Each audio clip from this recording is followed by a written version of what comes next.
Capítulo 15. Os Cullen. A luz sufocada de outro dia nublado acabou me acordando. Fiquei deitado com um braço nos olhos, grogue e confuso. Algo, um sonho tentando ser lembrado, lutava para irromper em minha consciência. Eu gemi e rolei de lado esperando que o sono voltasse, mas o dia anterior inundou minha consciência.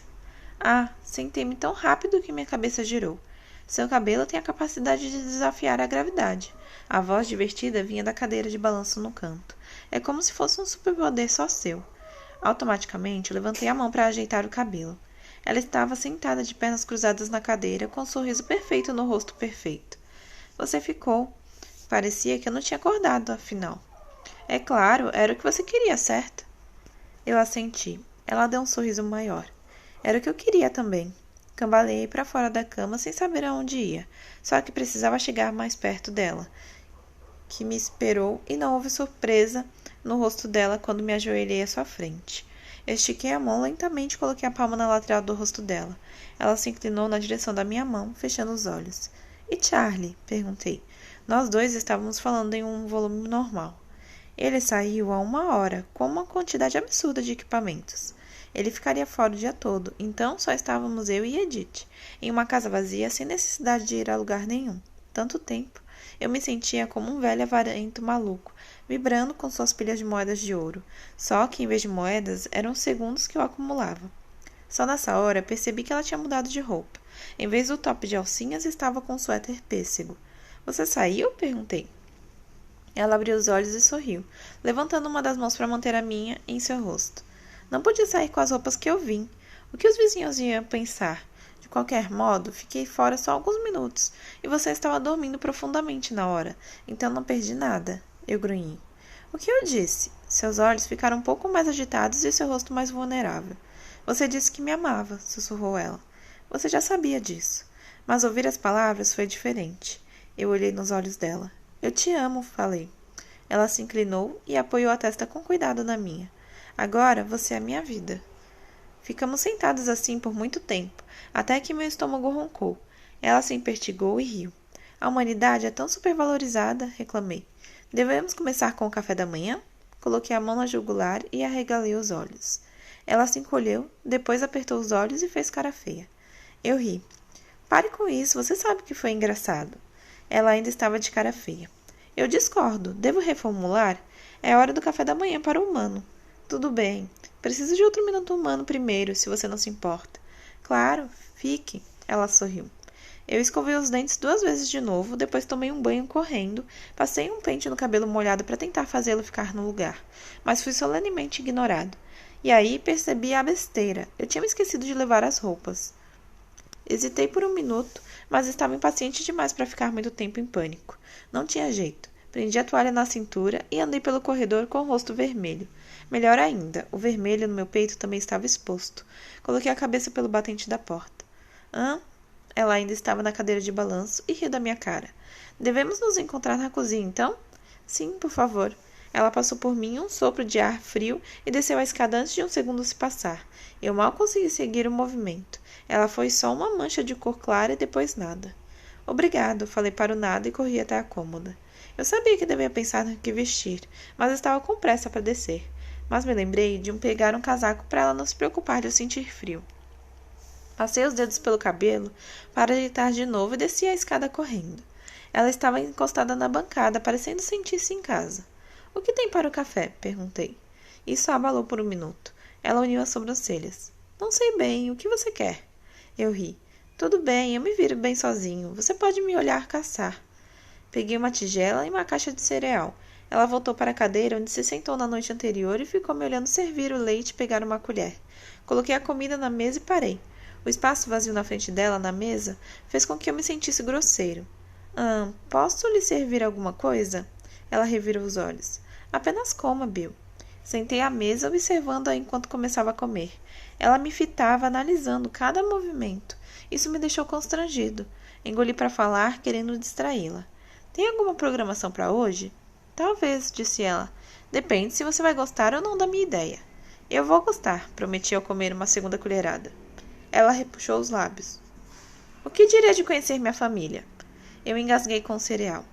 Ela deu um pulo com uma das mãos esticadas na minha direção inutilmente, provavelmente pensando que poderia esmagar meus pulmões se tentasse fazer a manobra de Eumlish. Balancei a cabeça e fiz sinal para ela se sentar enquanto eu tossia para desengasgar. Estou bem, eu disse quando consegui falar. Por favor, não faça isso comigo de novo, Boo. Desculpe. Talvez seja melhor conversarmos depois que você acabar de comer. Tudo bem, preciso mesmo de um minuto. Ela estava falando sério, e eu já tinha mesmo conhecido Art, nem foi tão ruim. E a Dra. Cullen também, mas foi antes de eu saber que a Dra. Cullen era uma vampira, o que mudava as coisas. E apesar de eu ter conhecido Art, eu não sabia se ele tinha consciência de que eu sabia, e me parecia uma diferença importante. Além do mais, Art era mais favorável, de acordo com Edith. Havia outros que não eram tão generosos. Eu finalmente consegui, murmurou ela quando engoliu o restinho do cereal e afastei a tigela. Conseguiu o quê? Deixar você com medo. Pensei nisso por um momento, levantei a mão com os dedos abertos e balancei de um lado para o outro, o símbolo internacional do mais ou menos. Eu não deixaria ninguém machucar você, garantiu ela. Mas isso só me fez ter mais medo de que alguém, Royal, fosse querer me machucar e que ela fosse ter que entrar no meio para me salvar. Eu não me importava com o que ela dizia sobre cuidar dos que lhe pertenciam e não lutar de forma justa. A ideia realmente me apavorava. Ninguém tentaria, Bill. Foi brincadeira. Não quero causar problemas. Eles sabem que eu sei? Ela revirou os olhos. Ah, eles já sabem de tudo. Não é muito fácil guardar segredos na minha casa, considerando nossos truques variados. A Art já tinha visto que era uma possibilidade você dar uma passada lá. Consegui sentir uma variedade de expressões surgindo no meu rosto antes de conseguir me controlar. O que Art viu? Ontem, à noite de ontem, meu rosto ficou quente. Eu havia apertado os olhos da forma que fazia quando estava tentando ler meus pensamentos. Só estava pensando no que Art pode ter visto. Expliquei antes que ela pudesse perguntar. Ela assentiu. Pode parecer invasivo, mas ele não faz de propósito e vê tantas possibilidades diferentes que não sabe qual vai acontecer. Por exemplo, ele viu mais de 100 jeitos diferentes para como o dia de ontem, poderia ter sido, e você sobrevivia em 75% deles. A voz dela ficou dura na última parte, a postura rígida. Eles apostaram, sabe, se eu mataria você. Ah, a expressão dela continuou rígida. Quer saber quem achou que sim e quem achou que não? Acho que não. Me conte depois que eu conhecer todo mundo. Não quero ir com preconceito. A surpresa apagou a raiva no olhar dela. Ah, então você vai? Parece a coisa respeitável a se fazer. Não quero que pense que sou obscuro. Ela deu uma gargalhada longa com como um tinir de um sino. Não consegui evitar um sorriso. Isso quer dizer que posso conhecer Charlie também, então? Perguntou ela com ansiedade. Ele já está desconfiado e prefiro não ser obscura também. Claro, mas o que vamos dizer para ele? Como vou explicar? Ela deu de ombros. Duvido que ele tenha muita dificuldade com a ideia de você ter uma namorada, embora seja uma interpretação livre da palavra. Namorada, murmurei. Não parece suficiente. Basicamente, soava transitório, uma coisa que não duraria. Ela passou um dedo pela lateral do meu rosto. Bem, não sei se precisamos dar a ele todos os detalhes sórdidos, mas ele vai precisar de alguma explicação para o motivo de ouvir tanto aqui. Não quero que o chefe Swan faça um mandado de segurança contra mim. Você vai mesmo estar aqui? Perguntei, ansioso de repente. Parecia bom demais para ser verdade. Uma coisa com a qual só um tolo contaria. Enquanto você me quiser. Eu sempre vou querer você, avisei. Estou falando de para sempre. Ela colocou os dedos nos meus lábios e fechou os olhos. Quase parecia desejar que eu não tivesse dito aquilo. Isso a deixa triste? Perguntei, tentando dar um nome à expressão no rosto dela. Triste pareceu perto. Ela abriu os olhos devagar. Não respondeu, só olhou nos meus olhos por um tempo. Finalmente, suspirou. Vamos? Olhei automaticamente para o relógio do micro-ondas. Não está meio cedo? Espere. Esqueça que perguntei isso. Já esqueci. Isso está bom? Perguntei, mostrando minhas roupas. Eu devia me arrumar mais? Você está, de repente, seu rosto exibiu as covinhas. Delicioso. Então você está dizendo que devo mudar? Ela riu e balançou a cabeça. Não mude nunca, Boo. Ela se levantou e deu um passo na minha direção, até ficar com os joelhos encostando nos meus. Colocou as mãos dos dois lados do meu rosto e se inclinou até estar a 2 centímetros de mim. Com cuidado, ela me lembrou. Ela inclinou a cabeça para o lado e diminuiu a distância entre nós. Com a mais leve das pressões, tocou meus lábios com os dela. Com cuidado, eu gritei em pensamento. Não se mexa. Minhas mãos se fecharam. Eu sabia que ela conseguia sentir o sangue pulsando no meu rosto. E então, do nada, um apito vertiginoso e seco surgiu nos meus ouvidos. Primeiro, não consegui me concentrar em nada além dos lábios dela. Mas aí, comecei a cair pelo túnel, e os lábios dela foram ficando mais e mais distantes. Bu, bu. Ei, tentei dizer. O que aconteceu? Você está bem? O som da ansiedade dela ajudou a me trazer de volta. Não desmaiei completamente, então foi relativamente fácil. Respirei fundo 2 vezes e abri os olhos. Estou bem, respondi. Ela estava inclinada para longe, mas os braços estavam esticados para mim. Uma das mãos estava na minha testa, fria, e a outra atrás do meu pescoço. O rosto dela estava mais pálido do que o habitual. Só meio que esqueci de respirar por 1 minuto. Me desculpe, eu respirei fundo de novo. Ela me olhou com dúvida. Você se esqueceu de respirar. Eu estava tentando ser cuidadoso. De repente, ela ficou com raiva. O que devo fazer com você? Ontem eu beijo você e você me ataca. Hoje você desmaia. Desculpe. Ela suspirou profundamente. Depois deu um pulo para beijar minha testa. Que bom que é fisicamente possível ter um ataque cardíaco, resmungou ela. Isso é bom, concordei. Não posso levar você em lugar nenhum assim. Não, estou bem, de verdade. Já voltei ao normal. Além do mais, sua família vai me achar maluco. Mesmo, qual vai ser a diferença se eu estiver meio abalado? Ela franziu a testa. Você quer dizer mais abalado do que o habitual?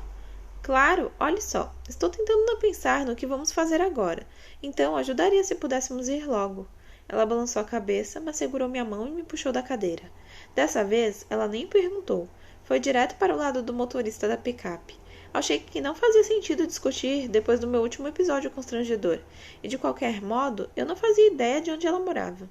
Ela dirigiu respeitosamente, sem reclamar sobre o que minha picape aguentaria. Levou-nos para o norte da cidade, passando pela ponte sobre o rio Kalawá, e prosseguindo até termos passado por todas as casas e cercados de árvores densas. Eu estava começando a me perguntar até onde iríamos quando ela entrou abruptamente em uma estrada sem pavimentação. Não tinha placa, mal era visível em meio às samambaias. As árvores se inclinavam dos 2 lados, e só dava para ver poucos metros à frente antes de cada curva da estrada. Seguimos assim por mais alguns quilômetros, quase sempre para o leste. Eu estava tentando encaixar o caminho ao mapa vago que tinha na cabeça, mas sem conseguir, quando a floresta começou de repente a ficar menos densa. Ela entrou uma campina, ou seria um gramado, mas não ficou muito claro. Havia 6 cedros enormes, talvez as maiores árvores que já vi, cujos galhos encobriam meio hectare. Inclinavam-se na direção da casa no meio do gramado, escondendo-a. Não sei o que eu esperava, mas definitivamente não era isso. A casa devia ter uns 100 anos. Tinha 3 andares e era meio graciosa, se essa palavra pode ser usada para se referir a uma casa. Estava pintada de um branco delicado e desbotado, e todas as janelas e portas pareciam originais, mas estavam em condições boas demais para que isso fosse verdade. Minha picape era o único carro à vista. Quando Edith desligou o motor, consegui ouvir o som de um rio ali perto. Caramba! Gostou? É impressionante.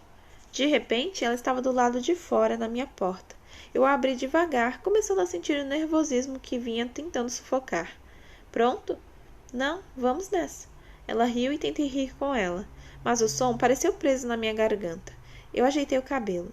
Você está lindo, disse ela, e pegou minha mão casualmente, como se nem precisasse mais pensar. Não era uma coisa grande, mas me distraiu. Me deixou sentindo um pouco menos de pânico. Andamos pelas sombras densas até a varanda. Eu sabia que ela podia sentir minha atenção. Ela esticou a mão livre até meu antebraço por 1 segundo. Depois, em seguida, abriu a porta da frente e entrou, me puxando junto. O interior era ainda menos parecido com o que eu esperava do que o exterior. Era muito iluminado, muito aberto e muito grande. Originalmente, devia ter tido muitos cômodos, mas a maioria das paredes do primeiro andar fora derrubada, criando um único espaço amplo. A parede de trás, voltada para o sul, fora inteiramente substituída por vidro. Para além dos cedros, o gramado era aberto e se estendia até o rio largo. Uma enorme escada em curva dominava o lado oeste da sala.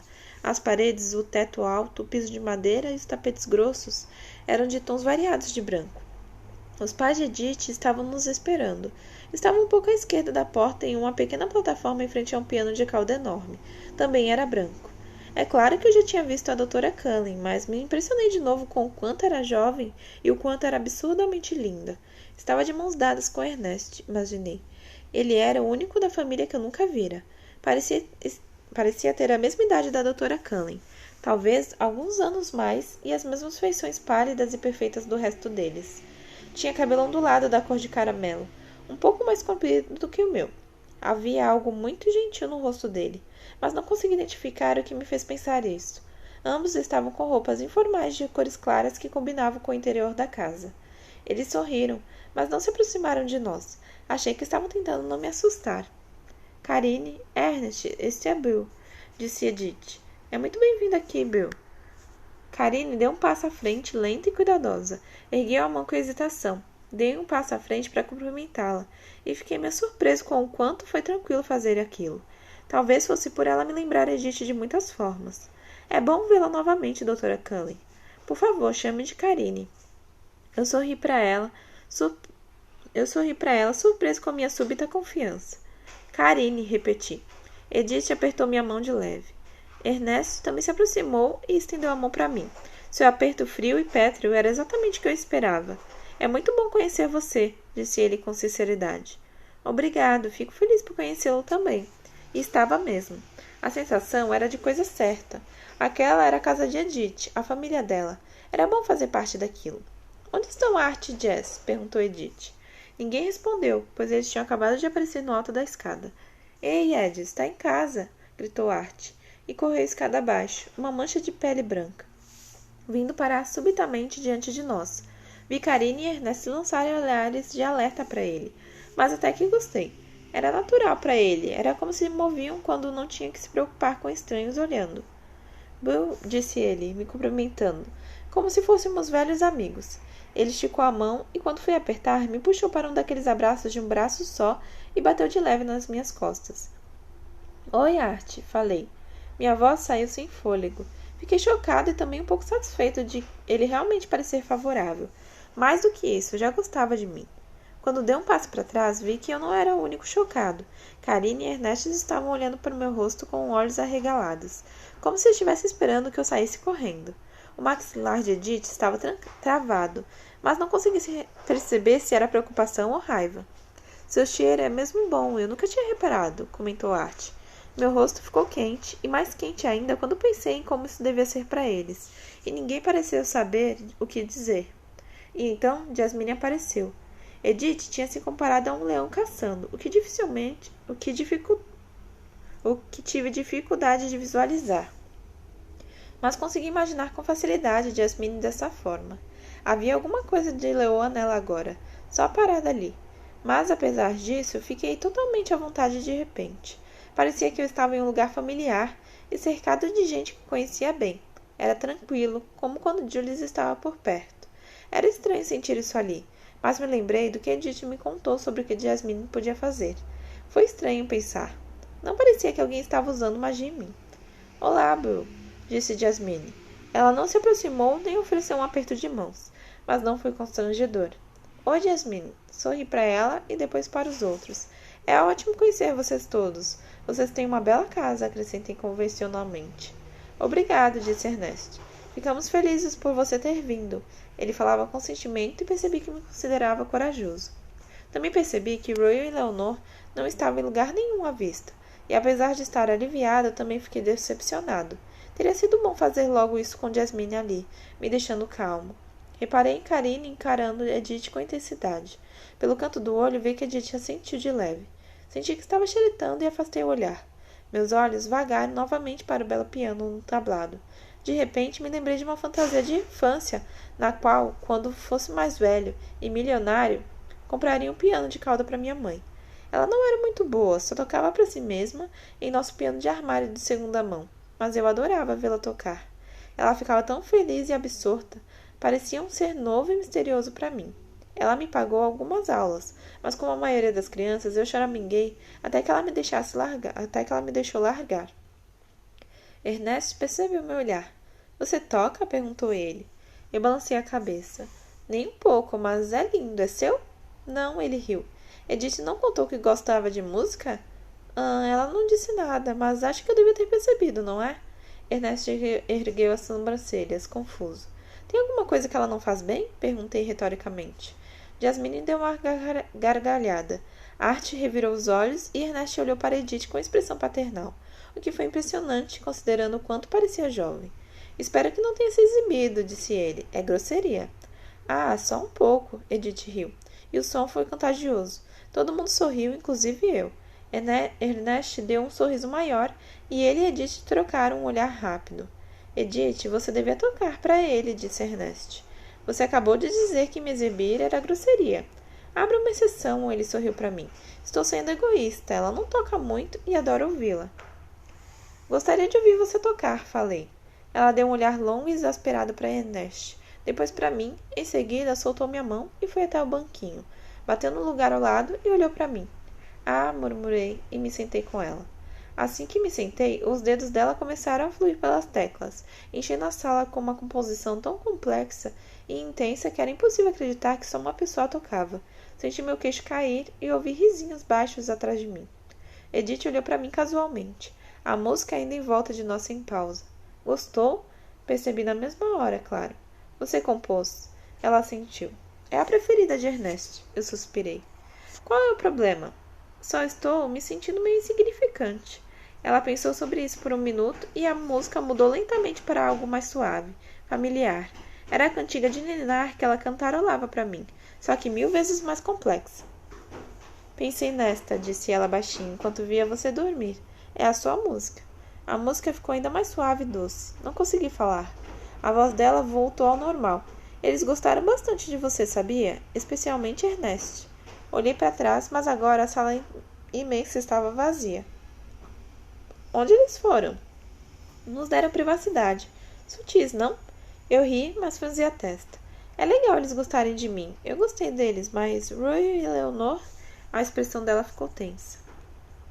Não se preocupe com Royal, ele é sempre o último a chegar. E a Leonor? Ela riu. Ela acha que sou louca, é verdade, mas não tem problemas com você. Está tentando ponderar com Royal agora. O que eu fiz? Eu tive que perguntar. Quer dizer, nunca falei com... Você não fez nada, Boo. Sinceramente. Roy é o que mais tem dificuldade com o que somos. É difícil para ele que alguém de fora saiba a verdade. E ele tem um pouco de inveja. Ela deu de ombros.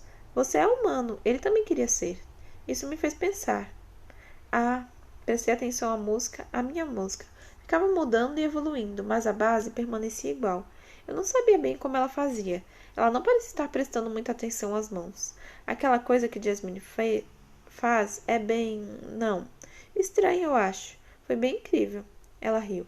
Palavras não fazem justiça ao que ela faz, não é? Não mesmo, mas ela gosta de mim? Ela pareceu... A culpa é minha. Eu lhe falei que ela era mais recente a tentar nosso jeito de viver. Alertei-a para ficar longe. Pois é. Esforcei-me para não tremer. Karine e Ernest acham você maravilhoso, disse ela. Eu não fiz nada de empolgante. Só apertei algumas mãos. Eles ficam felizes por me verem feliz. Ernest provavelmente não se importaria se você tivesse 3 olhos e pés de pato.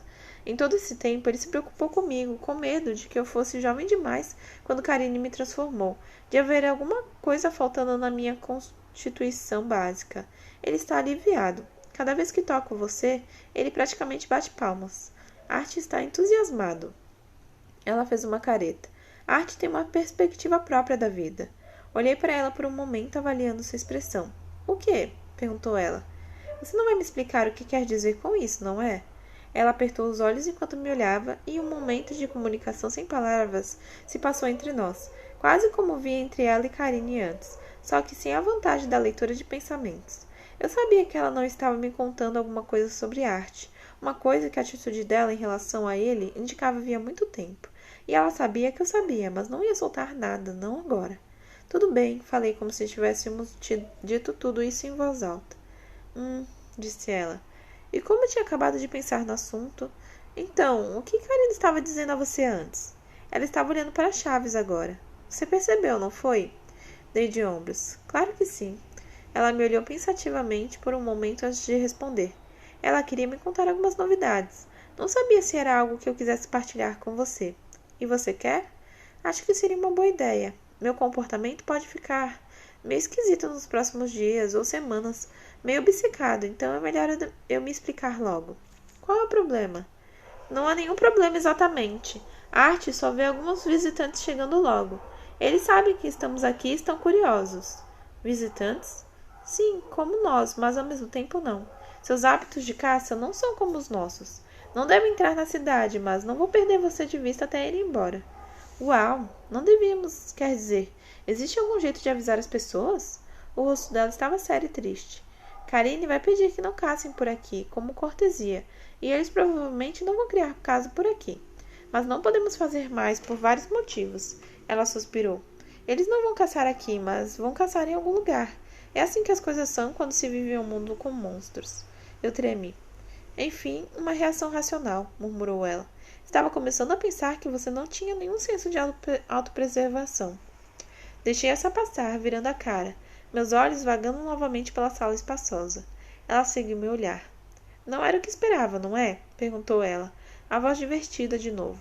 Não, admiti. Não tem caixões, nem crânios empilhados.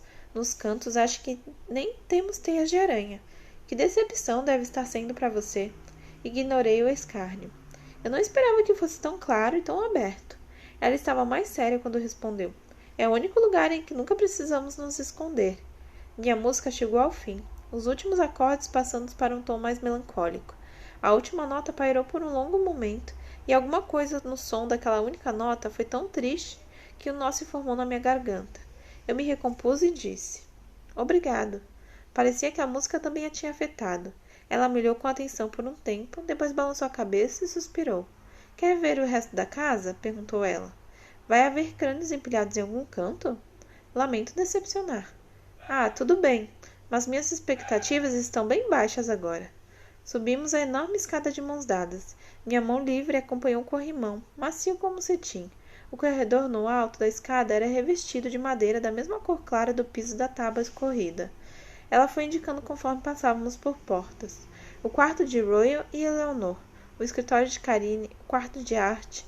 Ela teria continuado, mas estaquei no final do corredor, olhando com sobrancelhas erguidas o ornamento pendurado no alto da parede. Edith riu ao ver minha expressão. Irônico, eu sei, disse ela. Deve ser muito antiga, conjecturei.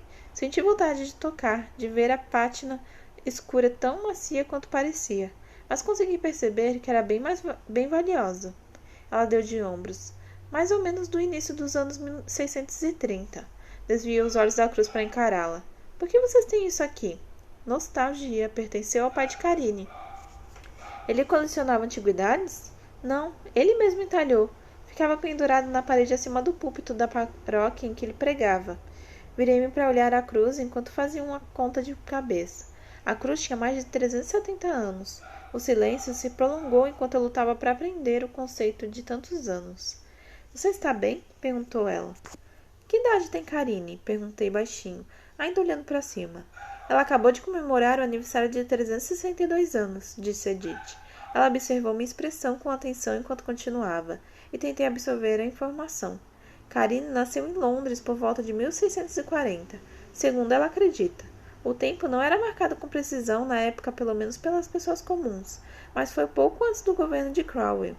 O nome despertou alguns fatos desconexos na minha mente, de uma aula de história do mundo que tive no ano anterior. Eu devia ter prestado mais atenção. Ela era filha única de um pastor anglicano. A mãe morreu dando à luz. Seu pai era um homem difícil. Acreditava fortemente na realidade do mal. Ele liderou perseguições a bruxas, lobisomens e vampiros. Era estranho como a palavra mudava as coisas. Deixava a história menos com cara de aula de história. Eles queimaram muita gente inocente. É claro que não era tão fácil pegar as criaturas reais que procuravam. Karine fez o que pôde para proteger esses inocentes. Ela sempre acreditou no método científico e tentou convencer o pai a olhar além da superstição e procurar evidências reais. Ele desencorajou o envolvimento dela. Ele a amava, e quem defendia os monstros costumava ser tratados como eles. O pai dela era persistente e obsessivo. Apesar de tudo, conseguiu encontrar provas de monstros de verdade. Karine implorou para que ele tomasse cuidado, e ele ouviu até certo ponto. Em vez de atacar cegamente, ele esperou e observou por um longo tempo. Espiou espionou um esconderijo de vampiros de verdade que viviam nos esgotos da cidade, e alguns saíam à noite para caçar. Naquela época, quando os monstros não eram só mitos e lendas, era assim que muitos viviam. As pessoas reuniram seus forcados e achotes, é claro. Edith riu de forma sombria, e esperaram no local onde o pastor tinha visto os monstros saírem para a rua. Havia 2 pontos de acesso. O pastor e alguns de seus homens jogaram um barril de piche em chamas em um, enquanto os outros esperavam que os monstros emergissem pelo segundo. Percebi que estava prendendo a respiração de novo e me obriguei a expirar. Não aconteceu nada. Eles esperaram por muito tempo e foram embora decepcionados. O pastor ficou muito zangado. Devia haver outras saídas e os vampiros tinham fugido de medo. É claro que os homens com suas lanças e machados rudimentares não ofereciam perigo para um vampiro, mas ele não sabia disso. Agora eles tinham sido avisados. Como ele encontraria os monstros de novo? A voz dela ficou mais baixa. Não foi difícil. Ele devia tê-los irritado. Os vampiros não podem se dar ao luxo da notoriedade, senão aqueles provavelmente teriam massacrado o grupo todo. Mas o que aconteceu foi que um deles o seguiu até em casa. Karine se lembra da noite com clareza, considerando que é uma lembrança humana. Era o tipo de noite que ficaria na memória. O pai voltou para casa bem tarde, ou melhor, bem cedo. Karine esperou acordada, preocupada. Ele estava furioso, reclamando e resmungando pelo que perdera. Karine tentou acalmá-lo, mas ele a ignorou. E apareceu um homem no meio da pequena sala deles. Karine disse que estava maltrapilho, vestido como um mendigo, mas o rosto era lindo e ele falava latim. Por causa da vocação do pai e de sua própria curiosidade, Karine tinha muita informação e estudo para uma mulher daquela época. Ela entendeu o que o homem disse. Ele falou para o pai dela que ele era um tolo e que pagaria pelo mal que fez. O pastor se jogou na frente da filha na tentativa de protegê-la. Eu sempre penso nesse momento. Se ele não tivesse revelado o que mais amava, será que nossa história teria sido diferente? Ela ficou pensativa por alguns segundos, mas prosseguiu. O vampiro sorriu. Ele disse para o pastor: vá para o seu inferno sabendo do seguinte: o que você ama vai se tornar tudo o que você odeia. Ele jogou o pastor para o lado e pegou Karine. Edith parecera perdida na história, mas então parou. Seus olhos voltaram para o presente e ela olhou para mim como se tivesse dito alguma coisa errada. Ou talvez tenha achado que me chateou. O que aconteceu? Sussurrei. Quando ela falou, parecia que estava escolhendo cada palavra cuidadosamente. Ele quis que o pastor soubesse o que aconteceria com Karine. Depois matou o pastor muito devagar com Karine olhando, se contorcendo de dor e horror. Eu me encolhi. Ele assentiu em solidariedade. O vampiro foi embora. Karine sabia qual seria seu destino se alguém a encontrasse naquelas condições. Qualquer coisa infectada pelo monstro teria que ser destruída. Ela agiu por instinto para salvar a própria vida. Apesar da dor que estava sentindo, rastejou até o porão e se enterrou em uma das pilhas de batatas podres por 3 dias. É um milagre ela ter conseguido ficar em silêncio e não ser descoberta. Depois de 3 dias, o processo acabou, e ela se deu conta do que tinha se tornado. Eu não sabia como estava meu rosto, mas de repente, ela parou de falar de novo. Como está se sentindo? Perguntou ela. Estou bem. O que aconteceu depois? Ela deu um meio sorriso por causa da minha intensidade, depois deu meia volta no corredor e me puxou junto. Venha, disse ela. Eu vou lhe mostrar.